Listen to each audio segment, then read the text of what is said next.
이야기하시고 말씀을 전하고 듣게 하시니 참으로 감사합니다.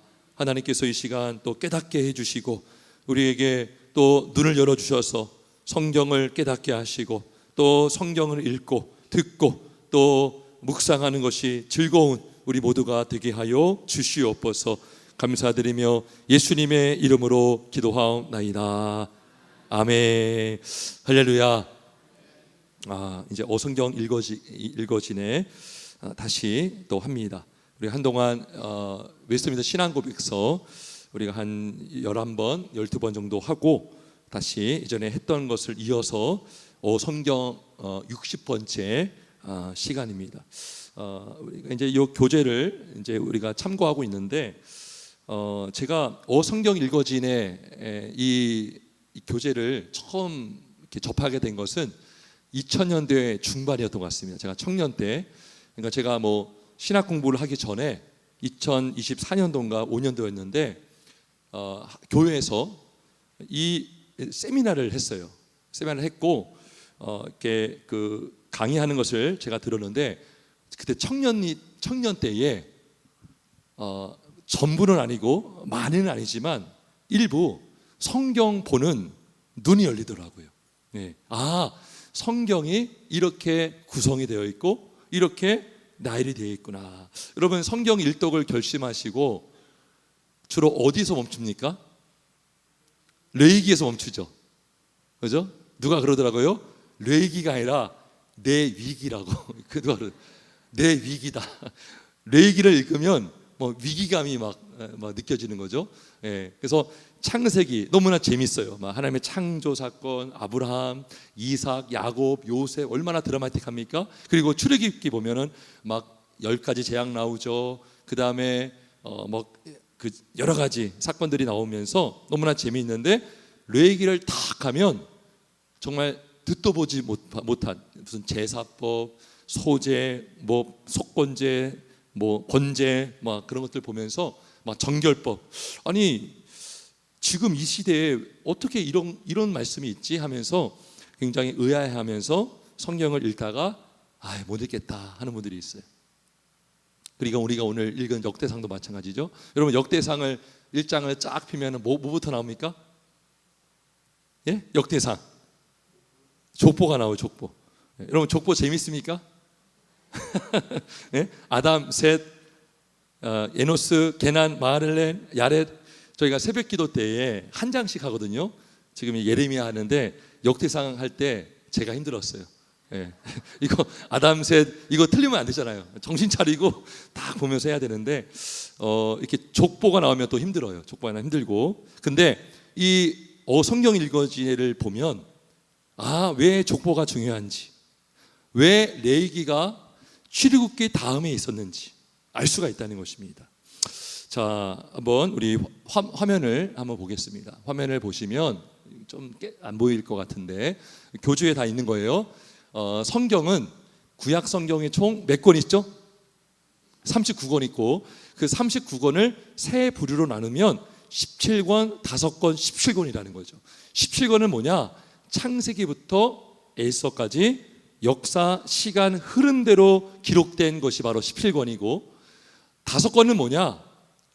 욥시, 잠언, 욥기, 시편, 잠언, 전도서, 아가.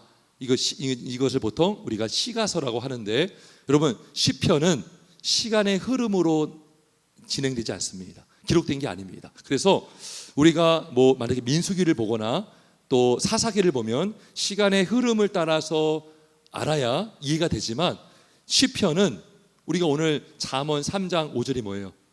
너는 마음을 다하여 여호와를 신뢰하라, 내 명실을 의지하지 말라. 이거는 시간과 역사 이런 거 잘 몰라도 그 말씀 자체로 이해가 될 수 있는 시편도 마찬가지고. 예, 시가서고 그 다음에 17권이 뭐냐? 빨간색이 뭐냐면 선지서. 대선지서가 5개 또 그 다음에 소선지서가 12권인데 우리가 대선지서, 소선지서라고 할 때 대와 소를 붙이는 이유가 뭐라고 했죠? 선지자가 크기 때문인가요? 분량 때문인 거죠. 분량이 많으면 대가 붙고 분량이 적기 때문에 소가 붙는 것입니다. 그래서 구약 39권은 17권, 5권, 17권으로 이렇게 구성되어 있다. 이렇게 기억하시고 다음 넘겨주세요. 이건 뭐냐면 아까 역사서, 창세기부터 에서까지, 그 다음에 가운데가 시가서인데, 시가서의 중에 욥기가 있죠.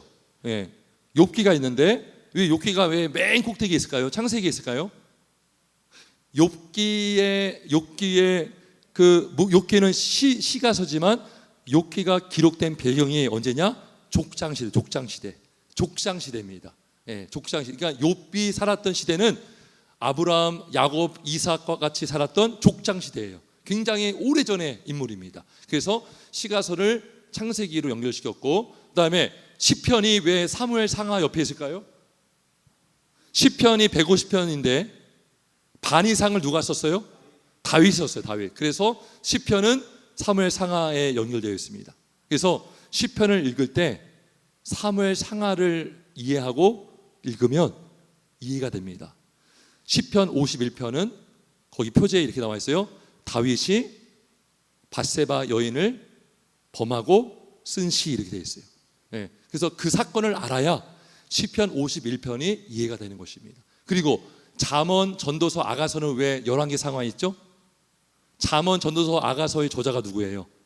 네, 솔로몬이죠. 솔로몬. 그래서 솔로몬이 막 시를 막 잠언을 3,000개를 짓고 막 이런 말씀이 있잖아요. 이 잠언, 전도서, 아가서, 예, 그 저자가 바로 솔로몬이기 때문에, 물론 1차 저자는 성령님이시지만 성령께서 인간의 저자를 사용하신 것이죠. 그래서 시가서를 읽을 때 역사서에 있는 이 흐름을 알아야 딱 이제 성경이 더 가까워질 수 있고, 그 다음에 예언서는 열왕기 상하 이후에 있습니다. 왜 그럴까요? 예, 이 선지자들이 열왕기 시대에 활동했기 때문인 것입니다. 오바다, 요엘, 호세아, 그 다음에 아모스, 요나, 이사야, 미가, 나홈, 스바냐, 예레미야, 하박국, 또 예레미야, 에가, 이거 다. 그 다음에 여기 맨 밑에 보면, 오른쪽 맨 밑에 보면 다니엘, 에스겔, 학개, 스가랴, 말라기가 좀 띄어져 있죠. 왜 그럴까요? 예, 포로 시대, 포로 이후 시대, 이렇게 기록이 되었기 때문에, 그래서 다니엘은, 에스겔은 바벨론 강가에서 환상을 받아서 쓴 거죠. 그러니까 포로 시기에 작성된 선지서가 되기 때문에 여기에 배치가 된 것입니다. 그래서 여러분, 성경 읽을 때 에스겔을 읽으려면 또 이 에스라, 에스더, 느헤미야를 같이 보면 이해가 또 되는 것입니다. 자, 그다음 넘겨주세요. 예, 이것도 마찬가지죠. 창, 출. 왜 출 밑에 레가 있죠? 레위기는 무슨 내용이에요? 제사법, 뭐 성막, 또 여러 가지 뭐 정결법, 뭐 식사법, 여러 가지 그런 것들이 있는데, 시내산에서 받았던 하나님의 말씀을 기록한 것이죠. 그래서 레위기는 시간의 흐름이 끊겼고 출애굽기 안에 포함이 되는 것입니다. 그리고 신명기는 왜 민수기에 있을까요? 마찬가지죠. 신명기는 다시 명한다, 그죠? 그게 신명기입니다. 그래서 모세가 이스라엘 백성들 앞에서, 출애굽 2세대들 앞에서 한 말씀이 신명기라서 출애굽기와 레위기가 내용이 비슷한 게 있고 민수기와 신명기의 내용이 겹치는 게 있습니다. 그 다음에 사사기 밑에 왜 룻이 있을까요? 룻기가 기록된 배경이 언제일까요? 사사시대입니다. 사사시대. 그래서 사사기 밑에 룻기가 있는 거예요. 그 다음에 잠언 위에 시편, 열왕기 상하 위에 전도서, 잠언, 아가서가 있고요. 그 다음에 왕 밑에 12권 되어 있죠. 12권이 무슨 책일까요? 12권이 이제 선지서고, 그 다음에 대, 역대, 상하, 다니엘, 에스겔, 이때 기록이 되었고, 라는 뭐냐면 에스라입니다. 에스라. 에스라 시대 때 학개와 스가랴가 활동했습니다. 그래서 학개와 스가랴가 활동했던 당시에 에스라와 함께 보면 이해가 되고, 또 그 다음에 에스더도 마찬가지고, 그 다음에 느헤미야는 가장 뒤에, 활동했던 사람입니다. 그다음에 말라기는 말라기까지 계시가 구약 계시가 맞춰지고 이제 중간기를 거쳐서 예수님이 오시는 곳입니다. 신약 시대에 이렇게 오는 곳이죠. 그다음에 넘겨주겠어요? 이거는 이제 잘 안 보일 텐데 이게 뭐냐면 이거를 좀 우리가 알면 열왕기 상하를 또 이해하기 쉬워요. 여기 보면 맨 왼쪽에 북이스라엘, 남유다. 원래는 하나였어요. 하나. 통일 왕국. 통일 왕국의 1대 왕이 누구죠? 사울 왕입니다. 그다음에 2대 왕은 누굽니까? 다윗입니다. 3대 왕은 누구죠? 솔로몬. 그다음에 통일 왕국은 없어집니다. 그 솔로몬 이후부터 분열 왕국이 됩니다. 솔로몬이 막 이방 여인들과 통혼하면서 우상을 들어오고 바알 신상을 들어오면서 하나님이 징계하셔서 여로보암과 르호보암이 나눠지면서 여로보암은 북이스라엘 왕이 되고 르호보암은 남유다 왕이 돼가지고 여로보암으로 쭉 가다 보면은 아합 왕이 나와요. 아주 북이스라엘 왕 중에 가장 악한 왕 아합 왕. 그리고 이때 엘리야와 엘리사가 활동을 했고요. 그 다음에 밑에 보면 르호보암, 여호사밧, 여호람 그러면서 쭉 나가는 거예요. 그래서 이게 마치 이제 물고기 모양이라고 해가지고 여기 책에는 물고기 그림이라고 되어 있는데 머리 부분, 그 다음에 몸통 부분, 꼬리 부분 이렇게 세 부분으로 나눠 있습니다. 참고로 아시고. 그래서 오늘은 역대상을 한번 또 간단히 볼 건데요. 역대상. 자, 한번 우리 PPT 한번 넘겨주세요. 이건 제가 한번 정리해봤습니다. 제가 한번 성경을 쭉 보면서 내용을 이렇게 조금 중요한 것만 넣었는데, 자 보세요. 사무엘서와 열왕기서와 역대기가요 겹쳐요. 그러면 왜 굳이 이 성경 종이 이거 아까운데 왜 자꾸 중복했을까라는 생각을 하기 쉬운데 그게 아닙니다. 목적이 있습니다. 자, 사무엘상은요 사무엘이 출생부터 시작합니다. 그리고 사울이 왕이 되고요, 다윗이 등장하죠. 소년 다윗 골리앗을 넘어뜨리고, 그 다음에 그 사건 때문에 다윗이 사울에게 죽임을 당할 뻔하고 도망 다닙니다. 그리고 나중에 사울이 죽습니다. 이게 사무엘상의 중요한 줄거리고, 사무엘하는 다윗이 왕이 됩니다. 이제 사울이 죽고 왕이 되고 하나님이 다윗과 언약을 맺고, 근데 다윗이 범죄를 합니다. 그 다음부터 다윗이 또 힘든 삶을 살아요. 압살롬이 반역을 하고 또 압살롬이 죽고, 사무엘 마지막 장은 다윗의 인구조사로 끝납니다. 자, 근데 역대상은요 사무엘 상과 하 중에 사무엘 하 내용만 요약해 놓은 거예요. 그래서 족보부터 시작해서 다윗 왕의 업적과 이야기가 나오고 성전 건축을 준비한 내용으로 기록되어 있습니다. 그 다음에 열왕기 상에는 다윗이 죽어요. 이제 다윗 죽죠. 솔로몬이 왕이 되죠.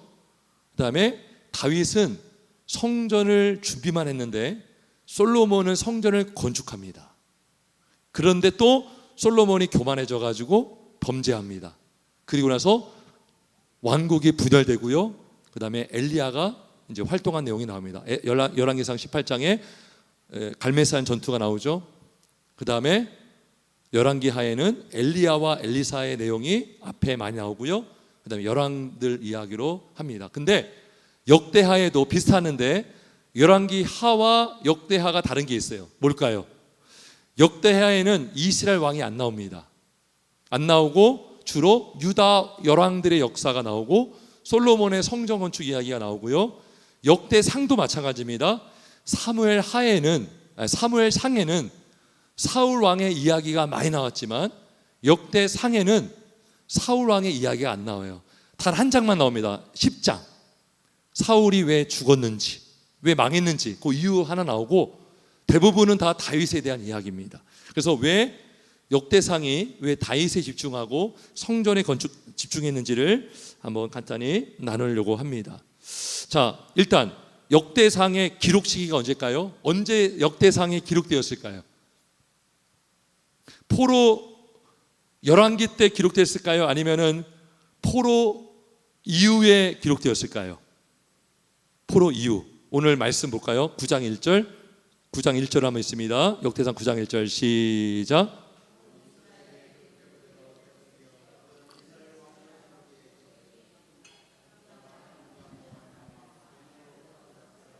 예, 그러니까 이런 말씀이 있다는 것은 이미 역대기는 포로기 이후에 기록됐다는 것을 알 수가 있는 거예요.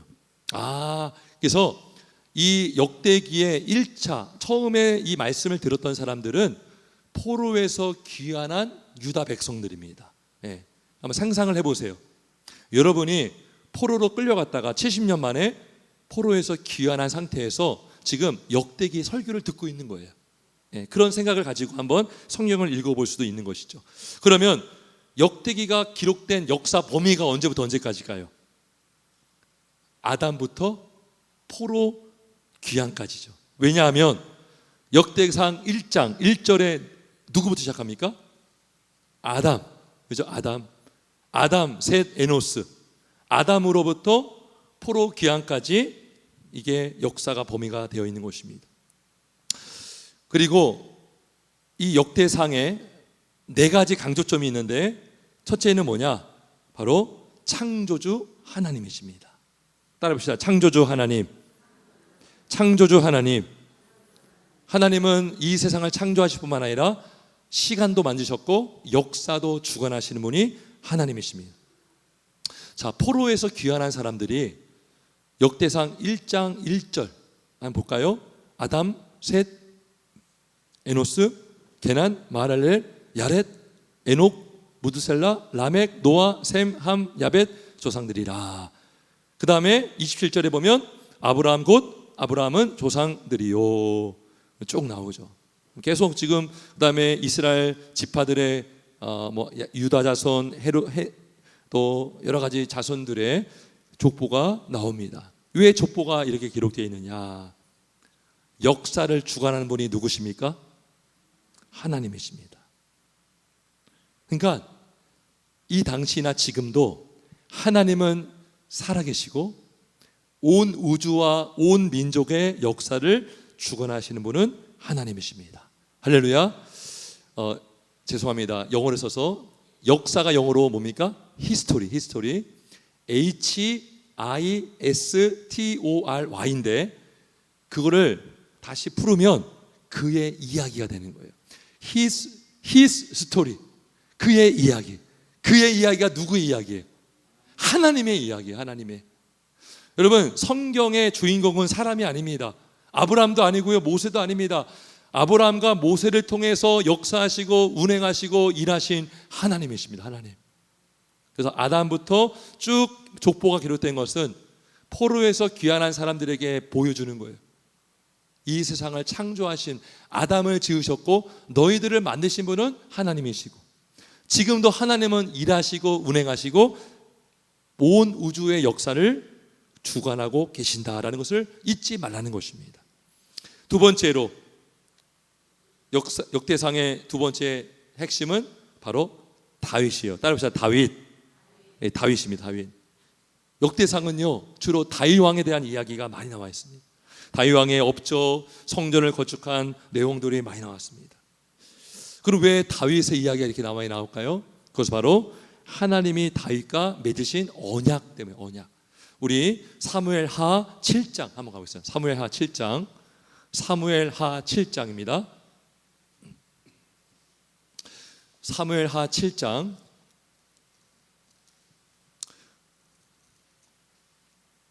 사무엘하에서 다 중요하지만 핵심 장을 뽑는다면 7장으로 볼 수 있어요. 7장. 굉장히 중요한 장입니다. 7장에 보면 하나님이 다윗과 언약을 맺으십니다. 그리고 다윗이 기도하는데 자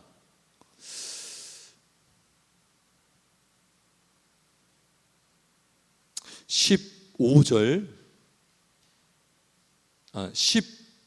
5절 16절 한번 같이 있습니다. 사무엘하 7장 15, 16입니다. 15, 16 같이 있습니다. 시작.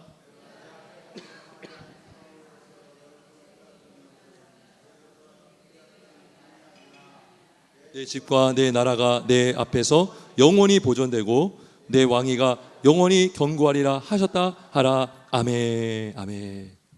이게 다윗과 맺은 언약입니다. 여러분, 하나님의 언약은 신실한 언약이고 변하지 않는 언약인 줄 믿으시길 주의 이름으로 축원합니다. 자, 근데 보세요. 다윗의 이야기가 많다는 것은 다윗과 맺은 언약이 여전히 유효하다는 것입니다. 여전히 유효하다는 것이죠. 여러분, 이스라엘이 망했어요, 안 망했어요? 망했죠. 다 망했습니다. 성전이 다 무너졌습니다. 그러면 믿음이 없는 사람들 입장에서는 야, 이거 하나님의 언약 이거 다 무효가 되겠구나, 이제 소용이 없겠구나. 하나님께서 내 집과 나라가 내 앞에서 영원히 보존된다라고 했지만 이 나라가 멸망당했고 성물 다 빼앗기고 완전히 초토화되었으니 사람들은 굉장히 낙심했을 거예요. 근데 이렇게 포로에서 귀환한 사람들에게 다윗의 이야기를, 다윗의 자손, 다윗의 가족들 많이 강조하거든요. 그런 이유는 뭐냐 하면 여전히 하나님의 나라는 이루어지고 있다는 것입니다. 내 왕위가 영원히 견고하리라, 이것을 이루신 분이 바로 예수님이십니다. 성경의 다윗은 예수님의 그림자입니다. 다윗은 예수님의 그림자입니다. 예수님을 예표하는 것입니다. 골리앗을 넘어뜨린 사건도 한 사람이 승리한 것이 이스라엘의 승리가 된 것처럼 예수님의 십자가와 부활의 승리가 예수 안에 있는 사람들의 승리를 보장해 주는 것입니다. 할렐루야, 믿으십니까? 그래서 이 다윗은 예수님의 예표인데 다윗과 언약을 맺었지만 궁극적으로는 그 언약을 통해서 하나님 나라의 영원함, 예수 그리스도의 영원한 왕위를 확신해 주시고 말씀해 주신 것입니다. 그래서 하나님의 나라는 망합니까? 안 망합니까? 망하지 않습니다. 여러분, 교회가요 오늘날에도 많이 쇠퇴해지고 많은 사람들이 교회를 안 나온다고 할지라도 음부의 권세가 예수 그리스도께서 세우신 반석 위에 세우신 하나님의 교회를 결코 무너뜨릴 수 없음을 믿으시기를 주의 이름으로 축원합니다. 그래서 족보를 통해서 아브라함, 다윗, 예수님까지 나오는 것이죠. 우리가 마태복음 1장을 한번 가보겠습니다. 마태복음 1장에 보면 신약성경 마태복음 1장, 마태복음 1장 1절 한번 읽습니다. 1절 시작. 아멘. 자, 마태복음도 족보를 시작합니다. 예. 하나님은 여전히 일하고 있다는 것이죠. 지금의 예수님은 이러한 역사 가운데 하나님께서 약속하시고 작정하신 그 뜻과 계획과 섭리 가운데에 나오셨다는 것입니다. 그러면서 17절, 마태복음 1장 17절 한번 있습니다. 시작. 그런즉 모든 대수가 아브라함부터 다윗까지 14대요, 다윗부터 바벨론으로 사로잡혀 갈 때까지 14대요, 바벨론으로 사로잡혀 간 후부터 그리스도 때까지 14대더라. 아멘. 아멘. 약속하신 메시아 예수 그리스도가 이 땅에 오셨고 십자가 달려 죽으시고 부활하셨습니다. 그래서 역대상을 통해서 하나님은 여전히 일하고 계시고, 그래서 이 포로에서 귀환한 사람들이 누구를 바라보게 되었을까요? 메시아를 바라보게 되는 것입니다. 이 족보를 통해서 하나님의 아담부터 이렇게 하나님의 약속과 작정과 뜻대로 이렇게 하나님의 사람들이 이어지고 유다로부터 다윗이 나오고 다윗으로부터 누가 나옵니까? 예수님이 나온다. 메시아 예수님이 오실 것이다. 이들은 소망했고 오늘 우리는 누구를 소망합니까? 다시 오실 예수님을 바라보게 되는 줄 믿습니다. 자, 그 다음에 세 번째, 아까 첫 번째가 뭐였습니까? 첫 번째가 창조주 하나님, 두 번째가 다윗, 세 번째가 성전이에요. 성전. 역대상을 보면 성전에 대한 내용이 많이 나옵니다. 그리고 오늘 9장 1절에 보면 포로에서 귀환한 사람들 중에 가장 먼저 들어온 사람이 누굴까요? 다시 한번 볼까요? 9장 9장 2절 여기서 9장 2절 같이 읽어볼까요? 시작.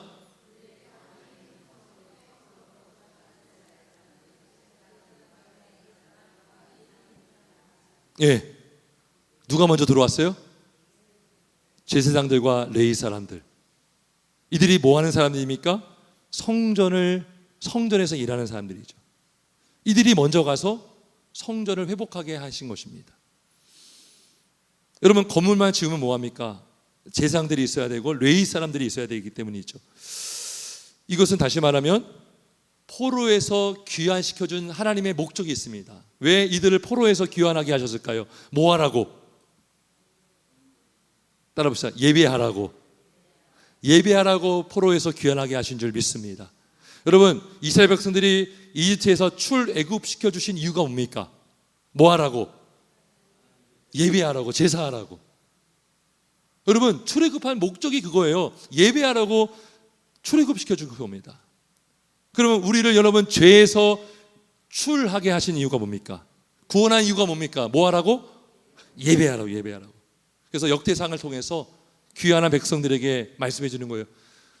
내가 너희를 포로에서 귀환하게 하였다. 이제 너희가 집중할 것은 무엇이다? 예배에 집중하라, 예배. 하나님의 우리를 지으신 목적도, 구원한 목적도 바로 예배인 줄 믿기를 주의 이름으로 축원합니다. 이사야 43장 21절, 이 백성은 내가 나를 위하여 지었나니 나를 찬송하게 하려 함이니라. 마지막 세 번째입니다. 역대상의 핵심 주제는 바로 순종이에요. 순종. 따라합시다. 순종. 순종. 여러분, 왜 유다가 바벨론으로 끌려갔습니까? 무엇 때문에? 다시 9장 1절 읽습니다. 시작.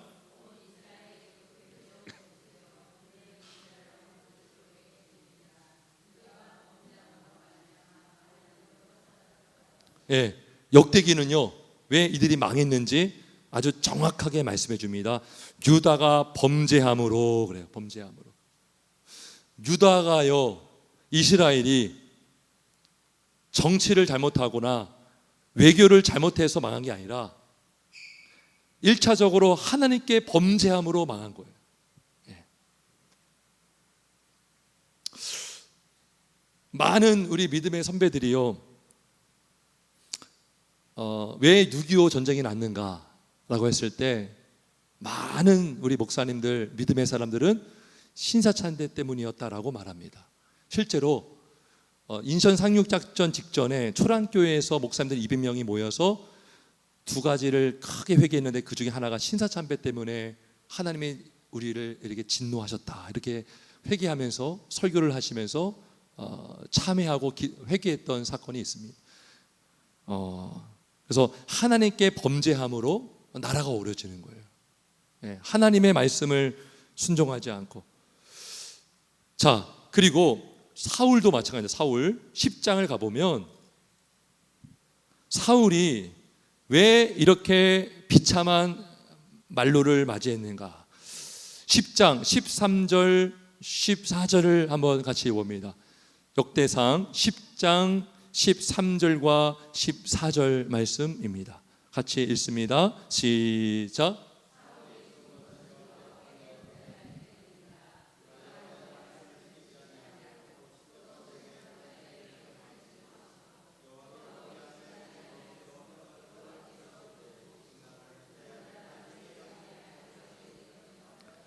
아멘, 아멘. 유다도 여러분 하나님의 진노에는 예외가 없습니다. 악을 행하고 범죄함을 그치지 않으면 하나님은 심지어 그 거룩한 성 예루살렘까지도 다 빼앗기게 만드시는 하나님이십니다. 공의의 하나님이십니다. 사울은 얼마나 더 하겠습니까? 사울이 죽은 것은 여기 딱 나오죠. 우리가 사울이 언제 죽었습니까? 사무엘 상에서 죽었습니다. 그것만 보면 그냥 죽었네라고 생각할 수 있지만 역대상을 통해서 해석이 되는 거예요. 해석. 이해가 되는 거예요. 아하, 이래서 사울이 이렇게 망가지게 되었구나. 여호와께 범죄하였기 때문이라. 그가 여호와의 말씀을 지키지 아니하고 또 신접한 자에게 가르치기를 정하고 여호와께 묻지 아니하였으므로 라고 말씀하고 있는 것입니다. 따라서 이 역대상은 포로에서 귀환한 백성들에게 다시 말씀해 주는 거예요. 순종이 제사보다 낫고 예배가 중요한데 순종이 중요하다. 그리고 하나님은 지금도 역사를 주관하고 계시며 하나님의 언약은 무효화되거나 파기된 것이 아니라 여전히 하나님은 진행하고 있다는 것입니다. 오늘 사는 우리에게도 하나님의 말씀이 여전히 살아있고 운동력 있고 하나님의 언약의 말씀은 여전히 유효한 줄 믿으시기를 주의 이름으로 축원합니다. 우리가 그 말씀을 믿는다면 우리가 맺으신 언약이 있어요. 십계명. 신의 산 언약입니다. 하나님을 사랑하고 이웃을 넘어까지 사랑함으로 하나님 안에서 은혜 받고 하나님의 은혜를 경험하는 우리 모두가 되길 주님의 이름으로 축원합니다. 기도하겠습니다.